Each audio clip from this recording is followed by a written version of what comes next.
வணக்கம். நீங்கள் எடுத்துக் கொண்டிருப்பது சமூகத்தின் மதிய நேர பிரதான செய்திகளுடன். செய்திகளுக்காக உங்களுடன் இணைந்து கொள்ளும் நான் இராசரத்தினம் மௌசன். விரிவான செய்திகளுக்குள் செல்லும் முன்னர் முதலில் தலைப்புச் செய்திகள். இலங்கை வந்தடைந்தார் இந்திய துணை ஜனாதிபதி. கொழும்பில் விசேட போக்குவரத்து ஏற்பாடு. ஹோர்முஸ் நீரிணையில் நீடிக்கும் பதற்றம். அமெரிக்காவிற்கு சவாலான ஈரானின் சிறிய ரக படகுகள். பயணிகளிடம் அதிக கட்டணம் வசூலித்த 80 பேருந்துகளுக்கு அபராதம். ஆண்டுக்கு ஒரு முறை மட்டுமே மின் கட்டணத்தில் மாற்றம். இலங்கையில் புதிய திட்டம். அன்னை பூவதியின் 38ஆம் ஆண்டு நினைவேந்தல். ரவிகரன் எம்பி நினைவேந்தல். இலங்கையில் அடுத்தடுத்து உயிர்களை காவு கொள்ளும் நீர். நேற்றும் இருவர் பலி. வவுனியாவில் திடீரென தடம்புரண்ட உளவியந்திரம். இளம் குடும்பஸ்தர் ஸ்தலத்தில் பலி. அதிக வெப்பத்தால் வெகுவாக குறையும் நீர்த்தேக்கங்களின் நீர்மட்டம். வேலை உலகில் வன்முறைகளை ஒழிக்க தயார். உடன்படிக்கையில் இலங்கை இணைவு. இன்றும் கடும் வெப்பமான வானிலை. பிற்பகலில் இடியுடன் மழை. அவை எமது தலைப்புச் செய்திகள். இனி தொடர்பான விரிவான செய்திகள். Fourth Monkey Connect coming soon. 2 நாள் உத்தியோகபூர்வ விஜயத்தை மேற்கொண்டு இந்திய துணை ஜனாதிபதி சி.வி. ராதாகிருஷ்ணன் இன்று காலை நாட்டை வந்தடைந்துள்ளார். அவருடன் 49 பேர் கொண்ட தூதுக்குழுவினரும் இந்த விஜயத்தில் இணைந்து கொண்டுள்ளனர். அவர்கள் இன்று இந்திய விமான சேவைக்கு சொந்தமான இந்தியா வன்ரக விமானம் மூலம் கட்டுநாயக்க விமான நிலையத்தை வந்தடைந்துள்ளனர். இந்த தூதுக்குழுவினரை வரவேற்பதற்காக விளையாட்டுத்துறை அமைச்சர் சுனில் குமார கமகே உள்ளிட்ட அமைச்சர்கள் பலர் கட்டுநாயக்க விமான நிலையத்தின் அதிவிசேட விருந்தினர் முனையத்திற்கு வருகை தந்திருந்ததாக தெரிவிக்கப்படுகிறது. இந்த நிலையில் அவர் பயணிக்கும் காலப்பகுதியில் அந்த பகுதிகளில் விசேட போக்குவரத்து ஒழுங்குகள் மேற்கொள்ளப்பட்டுள்ளன. அதனைத் தொடர்ந்து அவர் தங்கியிருக்கும் ஹோட்டலில் இருந்து ஜனாதிபதி செயலகத்திற்கு செல்ல உள்ளதால் அதனை சூழ உள்ள வீதிகளிலும் போக்குவரத்து மட்டுப்படுத்தப்படும் என போலீசார் குறிப்பிட்டுள்ளனர். மேலும் நாளை அவர் பயணிக்கும் வீதிகளை அண்டிய பகுதிகளிலும் விசேட போக்குவரத்து திட்டங்கள் அமலில் இருக்கும் என தெரிவிக்கப்பட்டுள்ளது. பாதுகாப்பு மற்றும் வாகன நெரிசலை கருத்தில் கொண்டு இந்த நாட்களில் மாற்று வழிகளை பயன்படுத்துமாறு வாகன சாரதிகள் மற்றும் பொதுமக்களை போலீசார் கேட்டுக் கொண்டுள்ளனர். இந்த விஜயத்தின் போது இலங்கைக்கும் இந்தியாவிற்கும் இடையிலான சமீபத்திய உயர்மட்ட ராஜதந்திர நடவடிக்கைகளின் தொடர்ச்சியாக ஜனாதிபதி அனுரகுமார திசாநாயக்க மற்றும் பிரதமர் கலாநிதி ஹரணி அமரசூரிய ஆகியோருடன் இருதரப்பு பேச்சுவார்த்தைகளை நடத்தவுள்ளார். இதற்கு மேலதிகமாக பல நிகழ்வுகளில் கலந்து கொள்ள உள்ள அவர் அரசியல் மற்றும் சமூக தலைவர்களையும் சந்திக்க உள்ளதாக வெளி விவகார அமைச்சு தெரிவித்துள்ளது. வீட்டி கேஷ் அண்ட் கரி வீட்டி சூப்பர் ஸ்டோரின் கல்யாணி அன்னபூரணி பிராண்டில் அன்றாட வாழ்க்கையின் அனைத்து பொருட்களையும் ஒரே இடத்தில் பெற்றுக்கொள்ள வீட்டி கேஷ் அண்ட் கரி பாரிஸில் லாட்சப்பல். மத்திய கிழக்கு போர் நிறுத்தம் அமலில் உள்ள நிலையிலும் உலகின் மிக முக்கியமான கடல்வழி பாதையான ஹோர்முஸ் நீரிணையில் ஈரான் மற்றும் அமெரிக்கா இடையிலான நேரடி மோதல் போக்கு நீடித்து வருவதாக தெரிய வருகிறது. ஈரானின் கடற்படை தளங்கள் மற்றும் கண்ணிவடி அமைக்கும் திறன்கள் அளிக்கப்பட்டு விட்டதாக அமெரிக்க ஜனாதிபதி டொனால்ட் ட்ரம்ப் தெரிவித்து வந்த போதிலும் ஈரானின் சிறிய ரக படகுகளின் செயல்பாடுகள் அமெரிக்காவிற்கு தொடர்ந்து சவாலாக அமைந்துள்ளன. ஈரானின் புரட்சிகர காவல்படை சிறிய மற்றும் அதிவேக தாக்குதல் படகுகளை இந்த மோதலில் முதன்மையாக பயன்படுத்துகிறது. கடற்கரையோர சுரங்கங்களில் மறைத்து வைக்கப்பட்டுள்ள இந்த படகுகள் அமெரிக்காவின் வான்வழி தாக்குதல்களில் இருந்து தப்பித்துள்ளன. இவை மிக வேகமாக வந்து தாக்கி விட்டு உடனடியாக பாதுகாப்பான இடங்களுக்கு திரும்பும் ஸ்வர்மிங் எனும் தந்திரோபாயத்தை பயன்படுத்துகின்றன. அமெரிக்கா தனது துறைமுகங்கள் மீது விதித்துள்ள கடல்சார் முற்றுகைக்கு பதிலடியாகவும் அமெரிக்கா தனது வாக்குறுதிகளை மீறியுள்ளதாக குற்றம் சாட்டியும் ஹோர்முஸ் நீரிணையில் ஈரான் மீண்டும் கடும் கட்டுப்பாடுகளை விதித்துள்ளது. இதன் விளைவாக நீரிணையை கடக்க முயன்ற குறைந்தது 2 வணிக கப்பல்கள் மீது சனிக்கிழமையன்று துப்பாக்கிச்சூடு நடத்தப்பட்டுள்ளதாக தகவல்கள் தெரிவிக்கின்றன. மேலும் உலகின் ஒட்டுமொத்த எண்ணெய் ஏற்றுமதியில் 20% இந்த பாதை வழியாகவே நடைபெறுகிறது. அண்மையில் 8 எண்ணெய் தாங்கி கப்பல்கள் இப்பகுதியை கடந்த போதிலும் ஈரான் உடனடியாக தனது கட்டுப்பாட்டை அங்கு நிலைநிறுத்தியுள்ளதாக தெரிவிக்கப்படுகிறது. தற்போது நிலவும் சூழலானது ஒரு திறந்த வெளி போராக இல்லாமல் உலகின் மிக உணர்திறன் வாய்ந்த நீரிணையில் ஒரு கட்டுப்படுத்தப்பட்ட மோதலாக உருவெடுத்துள்ளதை சமீபத்திய நிகழ்வுகள் காட்டுகின்றன. வான்வழி தாக்குதல்களுக்கு பதிலாக கடல்சார் கட்டுப்பாடு மற்றும் அழுத்தங்கள் மூலம் இரு நாடுகளும் தற்போது மோதி வருகின்றன. புத்தாண்டு காலத்தில் பயணிகளிடம் அதிகப்படியான கட்டணங்களை அறவிட்ட 80 பேருந்துகளுக்கு அபராதம் விதிக்க தேசிய போக்குவரத்து ஆணைக்குழு நடவடிக்கை எடுத்துள்ளது. கடந்த 8ஆம் திகதி முதல் 18ஆம் திகதி வரை 680 பேருந்துகள் சோதனைக்கு உட்படுத்தப்பட்டதாக நடமாடும் பேருந்து பரிசோதனை பிரிவின் பிரதானி ரோஹன வத்தகே தெரிவித்தார். இதன்போது பயணிகளிடம் அதிக கட்டணம் வசூலித்த 80 பேருந்துகள் கண்டறியப்பட்டதுடன் மேலதிகமாக பெறப்பட்ட பணம் மீண்டும் பயணிகளுக்கே பெற்றுக் கொடுக்கப்பட்டது. அத்துடன் குறித்த பேருந்து நிர்வாகங்களுக்கு அபராதம் விதிக்கவும் நடவடிக்கை எடுக்கப்பட்டது. அதன்படி நேற்று ஒரே நாளில் மட்டும் சுமார் 150 பேருந்துகள் சோதனையிடப்பட்டதுடன் அவற்றில் அதிக கட்டணம் வசூலித்த 12 பேருந்துகள் அடையாளம் காணப்பட்டதாக ரோஹன வத்தகே தெரிவித்துள்ளார். பேருந்துகளை சோதனையிடும் இந்த விசேட சுற்றிவளைப்பு நடவடிக்கை எதிர்வரும் 21ஆம் திகதி வரை 24 மணித்தியாலங்களும் முன்னெடுக்க தேசிய போக்குவரத்து ஆணைக்குழு திட்டமிட்டுள்ளது. இலங்கையில் தற்போது நடைமுறையில் உள்ள 3 மாதங்களுக்கு ஒருமுறை மின்சார கட்டணத்தை மாற்றியமைக்கும் முறைக்கு பதிலாக ஆண்டுக்கு ஒருமுறை மட்டுமே கட்டணத்தை திருத்தும் புதிய சூத்திரத்தை அறிமுகப்படுத்த எரிசக்தி அமைச்சு நடவடிக்கை எடுத்து வருகிறது என தெரிய வருகின்றது. இந்த புதிய கட்டண சூத்திரத்தை இறுதி செய்வது தொடர்பாக எரிசக்தி அமைச்சும் நிதி அமைச்சும் தற்போது பேச்சுவார்த்தைகளை நடத்தி வருகின்றன. ஆண்டின் முதல் சில மாதங்கள் வறட்சியாகவும் ஆண்டின் இறுதியில் அதிக மழையும் கிடைப்பதை இந்த புதிய முறை கணக்கில் கொள்ளும். தற்போதைய முறையில் வறட்சி காலத்தில் கட்டணம் அதிகரிப்பதையும் மழை காலத்தில் குறைவதையும் நுகர்வோர் எதிர்கொள்கின்றனர். இந்த நிலையில் புதிய முறையின்படி ஆண்டின் தொடக்கத்தில் ஒருமுறை மட்டுமே கட்டணம் நிர்ணயிக்கப்படும். இதனால் முதல் 6 மாதங்களில் மின்சார சபை நட்டத்தை சந்தித்தாலும் ஆண்டின் 2ஆம் பாதியில் கிடைக்கும் வருவாய் மூலம் அந்த நட்டத்தை ஈடுகட்ட முடியும் என அதிகாரிகள் தெரிவிக்கின்றனர். அத்துடன் ஒரே மாதிரியான மின்சார கட்டணம் அமுலில் இருப்பதால் வீடுகள் மற்றும் தொழிற்சாலைகள் தங்களது செலவுகளை முன்கூட்டியே திட்டமிட முடியும். மின்சார கட்டணம் அடிக்கடி மாறுவதால் பொருட்களின் விலைகளும் அடிக்கடி உயர்கின்றன. ஆண்டிற்கு ஒருமுறை மட்டுமே கட்டண மாற்றம் செய்யப்படுவதால் சந்தையில் பொருட்களின் விலைகள் குறுகிய காலத்தில் பாரிய அளவில் அளம்பலாவது தவிர்க்கப்படும். இந்த நிலையில் குறித்த சூத்திரம் இறுதி செய்யப்பட்ட பின்னர் மின்சாரத்துறை ஒழுங்குமுறை அமைப்பான இலங்கை பொது பயன்பாடுகள் ஆணைக்குழுவின் ஒப்புதலுக்கு அனுப்பி வைக்கப்பட உள்ளது. இந்திய ராணுவத்தின் அடக்குமுறைக்கு எதிராக 31 நாட்கள் சாகும் வரை உண்ணா நோன்பிருந்து உயிர் நீத்த தியாகத்தாய் அன்னை பூபதியின் 38ஆம் ஆண்டு நினைவேந்தல் நிகழ்வு இன்று முல்லைத்தீவு கள்ளப்பாடு பகுதியில் அமைந்துள்ள நாடாளுமன்ற உறுப்பினர் துரைராசா ரவிகரன் மக்கள் தொடர்பகத்தில் உணர்வெழுச்சியுடன் இடம்பெற்றது. அந்த வகையில் நாடாளுமன்ற உறுப்பினர் ரவிகரன் தலைமையில் இடம்பெற்ற குறித்த நினைவேந்தல் நிகழ்வில் அன்னை பூவதியின் திருவுருவ படத்திற்கு சுடரேற்றப்பட்டதுடன் மலர் மாலை அணிவிக்கப்பட்டு மலர் தூவி உணர்வெழுச்சியுடன் அஞ்சலி மேற்கொள்ளப்பட்டது. குறித்த அஞ்சலி நிகழ்வில் வன்னி மாவட்ட நாடாளுமன்ற உறுப்பினர் துரைராசா ரவிகரன், கரைத்துறை பற்றி பிரதேச சபை உறுப்பினர் மகாதேவா குணசிங்க ராசா, சமூக செயல்பாட்டாளர் கிருஷ்ணபிள்ளை, சிவகுரு உள்ளிட்ட பலரும் கலந்து கொண்டிருந்தனர். அனுராதபுரம் தம்புத்தேகம நல்லச்சிய நீர்த்தேக்கத்தின் இடதுகரை கால்வாயில் அமைந்துள்ள நீராடும் பகுதியில் நேற்று பிற்பகல் 2 சடலங்கள் மீட்கப்பட்டுள்ளன.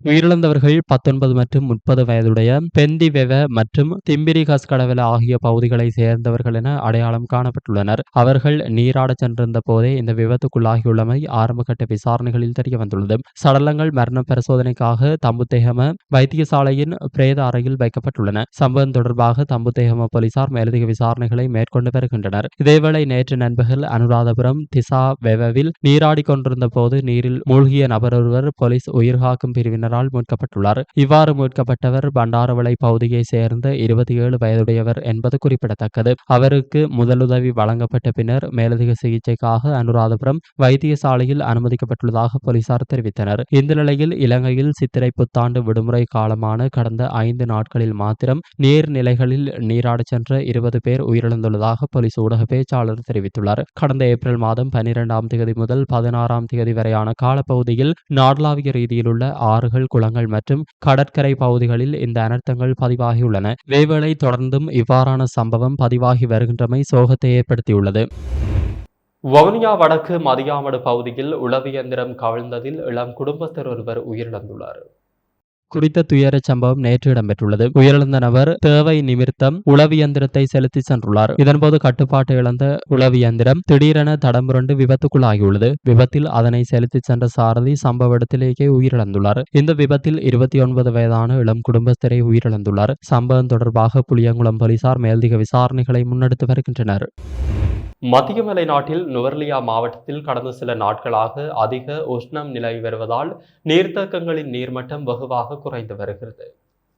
மவுசாகலை நீர்த்தேக்கத்தின் நீர்மட்டம் அதன் கொள்ளளவை விட 34 அடி குறைந்துள்ளது. அதன் காரணமாக 1969 ஆண்டு நீரில் மூழ்கிய முன்னைய மஸ்கலியா நகரில் இருந்த ஸ்ரீ சண்முகநாத சுவாமி ஆலயம், சுமனாராம விகாரை, இஸ்லாமிய பள்ளிவாயில், சுமனாராம விகாரையில் இருந்த புத்தபிரானின் உருவச்சிலை, முன்னாள் கங்குவத்தை நகரில் இருந்த ஸ்ரீ சித்தி விநாயகர் ஆலயம் போன்றவற்றை தற்போது தரிசனம் செய்ய முடியும். இவ்வாறு நீர் குறைந்துள்ளதால் வெளிநாட்டு உல்லாச பயணிகள் மற்றும் உள்ளூர் மக்கள் அங்கு படையெடுத்து செல்வதை காணக்கூடியதாக உள்ளது. அவ்வாறு நீர்த்தேக்க பகுதிகளுக்கு செல்லும் மக்கள் மிகவும் அவதானமாக செயல்பட வேண்டும் என்று மஸ்கலியா போலீஸ் நிலைய பொறுப்பதிகாரி SS புஷ்பகுமார மற்றும் மஸ்கலியா பிரதேச சபையின் தவிசாளர் கந்தையா ராஜ்குமார் கூட்டாக வேண்டுகோள் விடுத்துள்ளனர். நீர்த்தேக்க பகுதியில் சகதி கூடுதலாக உள்ள பகுதிகளுக்கு செல்வதை தவிர்க்க வேண்டும். இந்த நீர்த்தேக்கத்தில் நீராட வேண்டாம் என கேட்டுக்கொண்டுள்ளனர். தொடர்ந்து இவ்வாறான காலநிலை தொடரும் பட்சத்தில் நீர் மின் உற்பத்தி பாரிய அளவில் பாதிக்கப்படும் நிலை ஏற்படும் என்பது குறிப்பிடத்தக்கது. உயிர்த்த ஞாயிறு தின பயங்கரவாத தாக்குதலின் 7ஆம் ஆண்டு நினைவு தினத்தை முன்னிட்டு அன்று உயிரிழந்தவர்களை விசுவாசத்தின் சாட்சியாளர்களாக வத்திக்கான் அங்கீகரித்துள்ளது. இதனை முன்னிட்டு இன்று விசேட பிரார்த்தனை தினமாக இலங்கை கத்தோலிக்க திருச்சபை அறிவித்துள்ளது. பேராயர் மெல்கம் கர்தினால் ரஞ்சித் ஆண்டகையின் வேண்டுகோளுக்கிணங்க இன்று ஞாயிற்றுக்கிழமை அனைத்து கத்தோலிக்கர்களும் விசேட வழிபாடுகளை நடத்தி உயிரிழந்தவர்களின் ஆத்மா சாந்திக்காகவும் உண்மையும் நீதியும் விரைவில் வெளிப்படுத்தப்பட வேண்டியும் பிரார்த்திக்குமாறு கேட்டுக் கொள்ளப்படுகிறார்கள். உயிர்த்த ஞாயிறு தின தாக்குதல்கள் இடம்பெற்று 7 ஆண்டுகள் நிறைவடைய உள்ள நிலையில் எதிர்வரும் செவ்வாய்க்கிழமை நாடு முழுவதிலும் உள்ள தேவாலயங்களிலும் நினைவேந்தல் நிகழ்வுகள் இடம்பெறவுள்ளன. அதற்கமைய காலை 8:45 மணிக்கு முதலாவது குண்டு வெடித்த நேரத்தை குறிக்கும் வகையில் அனைத்து தேவாலயங்களிலும் ஒரு முறை மணி ஒலிக்கப்பட்டு 2 நிமிட மௌன அஞ்சலி செலுத்தப்படும். காலை 8:47 மணிக்கு மெழுகுவர்த்திகள் அல்லது விளக்குகள் ஏற்றி வைக்கப்படும். காலை 8:50க்கு விசேட ஆராதனைகள் மற்றும் பிரார்த்தனைகள் இடம்பெறும். கொச்சிக்கடை புனித அந்தோணியார் தேவாலயத்தில் பேராயர் கர்தினால் மெல்கம் ரஞ்சித் மற்றும் உதவி ஆயர் ஆண்டன் ரஞ்சித் ஆகியோரின் தலைமையில் நினைவேந்தல்கள் நடைபெறும். இதில் வெளிநாட்டு தூதுவர்கள், ஐக்கிய நாடுகள் சபையின் பிரதிநிதி மற்றும் பௌத்த, இந்து, இஸ்லாமிய மத தலைவர்களின் விசேட உரைகளும் இடம்பெற உள்ளன. யாழ்ப்பாணத்தில் அதிஉயர்ந்த மற்றும் நவீன வசதிகளுடனான டில்கோ ப்ளூ ஓஷன் நிறுவனத்தின் மூலம் வழங்கும் யாழ் ராயல் பேலஸ். வேலை உலகில் வன்முறை மற்றும் துன்புறுத்தல்களை ஒழிப்பதற்கான சர்வதேச தொழிலாளர் அமைப்பின் 190வது உடன்படிக்கையை அங்கீகரித்த உலகின் 55வது நாடாக இலங்கை இணைந்துள்ளது. இதற்கான உத்தியோகபூர்வ ஆவணம் கடந்த 16ஆம் திகதி சர்வதேச தொழிலாளர் அமைப்பினால் இலங்கையிடம் கையளிக்கப்பட்டது. ஜெனீவாவிற்கான இலங்கையின் நிரந்தர பிரதிநிதி சுமித் திசாநாயக்க இந்த ஆவணத்தை சர்வதேச தொழிலாளர் அமைப்பின் பணிப்பாளர் நாயகம் கில்பர்ட் எஃப் உங்போவிடம் கையளித்தார். இந்த உடன்படிக்கையை அங்கீகரிப்பதன் மூலம் தொழிலாளர் சமூகத்தின் கௌரவம், சமத்துவம் மற்றும் மதிப்பினை பாதுகாப்பதில் இலங்கை கொண்டுள்ள அர்ப்பணிப்பை மீண்டும் உறுதிப்படுத்தியுள்ளதாக சர்வதேச தொழிலாளர் அமைப்பின் பணிப்பாளர் நாயகம் இதன்போது குறிப்பிட்டார். அத்துடன் வன்முறை மற்றும் துன்புறுத்தல்கள் இல்லாத வேலை சூழலை உருவாக்குவதற்காக இலங்கை எடுத்துள்ள இந்த சிறப்பான நடவடிக்கை மிகவும் முக்கியமானது என்றும் அவர் சுட்டிக்காட்டினார். அங்கீகரிக்கப்பட்ட உடன்படிக்கைகளுக்கு இணங்க சட்ட மற்றும் நிறுவன கட்டமைப்புகளை தயாரிப்பதற்கு இலங்கை அரசாங்கம் உள்ளிட்ட தரப்பினருக்கு சர்வதேச தொழிலாளர் அமைப்பின் முழுமையான ஒத்துழைப்பை வழங்க தயாராக இருப்பதாகவும் அவர் மேலும் வலியுறுத்தியுள்ளார். இந்த நிகழ்வில் உரையாற்றிய ஜெனீவாவிற்கான இலங்கையின் நிரந்தர பிரதிநிதி சுமித் திசாநாயக்க இந்த உடன்படிக்கையை அங்கீகரிப்பதன் மூலம் ஒவ்வொரு நபரும் எந்தவித துன்புறுத்தலும் இன்றி வேலை சூழலில் வாழ்வதற்கான உரிமையை மதிக்கவும், மேம்படுத்தவும் மற்றும் யதார்த்தமாக்கவும் தற்போதைய அரசாங்கம் கொண்டுள்ள அர்ப்பணிப்பு வெளிப்படுவதாக சுட்டிக்காட்டினார். மேலும் இந்த உடன்படிக்கையை நடைமுறைப்படுத்துவதற்கு தேவையான உள்நாட்டு சட்ட ஏற்பாடுகளை அறிமுகப்படுத்தவும் தற்போது தொழிலாளர் சட்டங்களில் திருத்தங்களை மேற்கொள்ளவும் இலங்கை ஏற்கனவே நடவடிக்கை எடுத்து வருவதாகவும் அவர் குறிப்பிட்டார். நாட்டின் பெரும்பாலான பகுதிகளில் இன்று முதல் பிற்பகல் வேளையில் இடியுடன் கூடிய மழை பெய்வதற்கு வளிமண்டலவியல் நிலைமைகள் உகந்ததாக காணப்படுகிறது என வளிமண்டலவியல் திணைக்களம் தெரிவித்துள்ளது.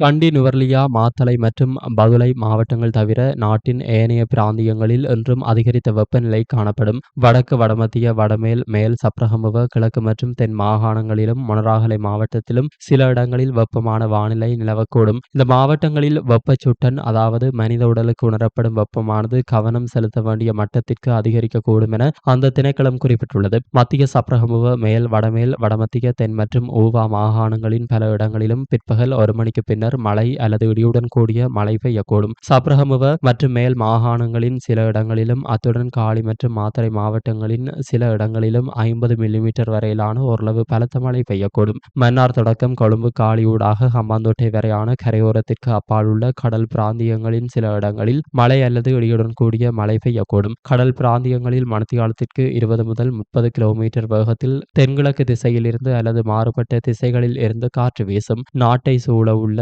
கடல் பிராந்தியங்கள் இடைக்கிடையே ஓரளவு கொந்தளிப்பாக காணப்படும். இடியுடன் கூடிய மழை பெய்கின்ற சந்தர்ப்பங்களில் பலத்த காற்று வீசுவதுடன் அவ்வேளைகளில் கடல் பிராந்தியங்கள் தற்காலிகமாக மிகவும் கொந்தளிப்பான நிலையில் காணப்படும். பலத்த காற்றும் மின்னல் தாக்கங்களும் ஏற்படக்கூடிய சந்தர்ப்பங்களில் பொதுமக்கள் அவதானத்துடன் செயல்படுமாறு கேட்டுக் கொள்ளப்படுகின்றனர்.